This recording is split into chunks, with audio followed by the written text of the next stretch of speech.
Okay guys, welcome back to some garage talk about the Polygon Siskiu D7. Here's an ownership review and update. So I've now had this bike for a few months now. I've had enough rides on it to give some deeper impressions than just the first impressions, which I did in another video. So I'll get right to the chase, which is I'm sure why you're here what you're here to find out. Do I like the bike or not? Yes, I do. I am pleasantly surprised by the Polygon. But before I get any deeper here, let me tell you about why I got the D versus the T series and why I have a 27.5er instead of a 29er. So first off, my height, I'm 5'7". So for my height, I like the 27.5er wheel size. I have another bike that I've had for a long time in the same wheel size. It's a hardtail parked right next to it. So I've gotten to know and really like that wheel size. And I was specifically looking for a full suspension 27.5er, not a 29er. So there's very few options out there in full suspension in this wheel size. So Polygon was one of the few. Now, why the D versus the T? So I live in Pennsylvania on the southeast area of the state. So the trails around here are mostly technical, rocky and rooty, and I ride up everything that I ride down. So I needed a bike that can climb and descend reasonably well. So the D series Travel, which is 120 mil front and rear, is more than enough suspension for me for the type of riding that I do, ascending and descending, and still being a climbable bike. So the T series, I don't, that would be good for, groomed parks or trail parks when you're doing mostly descending or just climbing, up a fire road to descend. If I was doing that type of riding, I would have gone with the T series.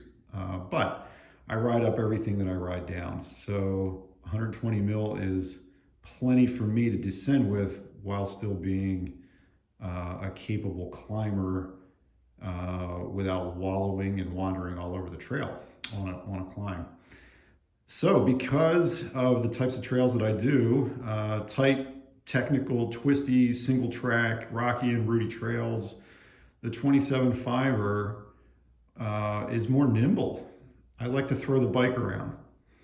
So, if I'm going through some tight single track, it'll dance. This bike is pretty nimble, but not to the point that it's a scalpel. It's not. It's definitely not a finely tuned handling bike. It goes great downhill though. So because it's not a scalpel, it is a very capable descender, especially for what is now considered a shorter travel full suspension bike. So I'm an old guy. I've been riding for almost 30 years, if not over 30 years at this point. When I started riding, if there's any other old guys listening to this video, when I started riding, I was riding fully rigid 26ers. So by comparison, this thing is a beast.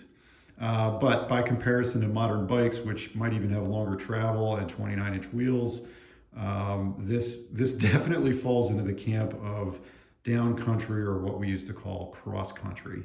But call it whatever you want. For the type of riding that I do, it fits the bill. So for the price, I'm pleasantly surprised by what I've gotten. I've made some changes and upgrades, which I've talked about in a couple of other videos, so check those out if you want to see what I've done. All relatively minor stuff. Out of the box, the bike is great, so if you're considering one, I think it's a pretty good value. And if you blindfolded me and didn't tell me the name brand of the bike, I wouldn't know. It's a direct-to-consumer, low-cost, if you want to call it that, budget-friendly bike. So it has done well by me so far. I have not had it long enough though to know if I'm going to have any long-term quality issues like frame related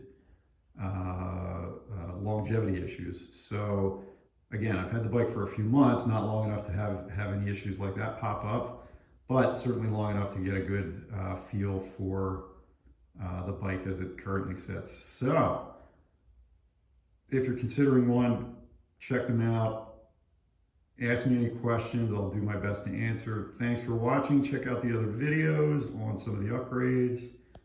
See you later with some other reviews.